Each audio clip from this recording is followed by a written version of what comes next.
نحمده ونصلي على رسوله الکریم اما بعد۔ صدر محترم، مہمانان خصوصی، اساتذہ حضرات اور میرے پیارے دوستو، السلام علیکم۔ میں جشن یوم جمہوریہ کے اس موقع پر چند باتیں آپ کے سامنے عرض کرنا چاہتا ہوں۔ آپ سب بحسن خوبی واقف ہیں کہ آج ہم سب یہاں پر اپنے وطن عزیز کا 78واں جشن یوم جمہوریہ منانے کے لیے جمع ہوئے ہیں، اور ہندوستان کی تاریخ میں یہ جشن یوم جمہوریہ 1950 سے بڑے دھوم دھام سے منایا جا رہا ہے۔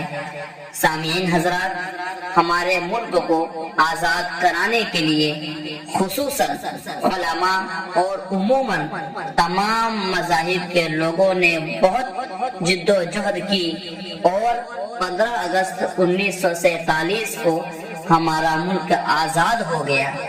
لہذا ملک کو بہتر طریقے سے چلانے کے لیے ایک دستور، ایک آئین ضروری تھا، کیونکہ یہاں پر مختلف مذہب کے ماننے والے اور مختلف زبانیں بولنے والے لوگ رہتے ہیں۔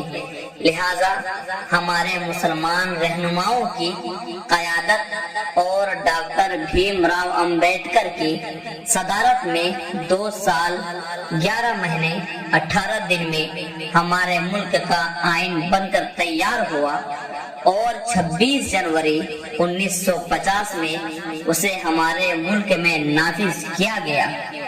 اس لیے ہم سب اس تقریب کا اہتمام کرتے ہیں، اور ہمارے اسلاف کو، جنہوں نے وطن عزیز کی خاطر اپنی جانوں کا نذرانہ پیش کیا، تن من دھن سب کچھ قربان کر دیا، ان کی یاد میں گیت اور تقریریں وغیرہ پیش کرتے ہیں۔ حاضرین جلسہ، لہذا ہمارا فرض بنتا ہے کہ ہم ان تمام کی قربانیوں کو ضائع نہ کریں، بلکہ ہمارے ملک ہندوستان کو فسادات، جرائم، رشوت خوری، دہشت وغیرہ سے پاک و صاف رکھیں، اور ہم عہد کریں کہ اپنے آپ کو اس مقام تک لے جائیں گے جہاں فرد کی ترقی کے ساتھ ساتھ ہمارے ملک کا نام بھی روشن ہو۔ 26 جنوری تھی وہ 1950، 26 جنوری تھی وہ 1950، جمہوریت کی ہم نے رکھی تھی تبھی آس، تب سے ہر ایک سال مناتے ہیں شان سے، تب سے ہر ایک سال مناتے ہیں شان سے۔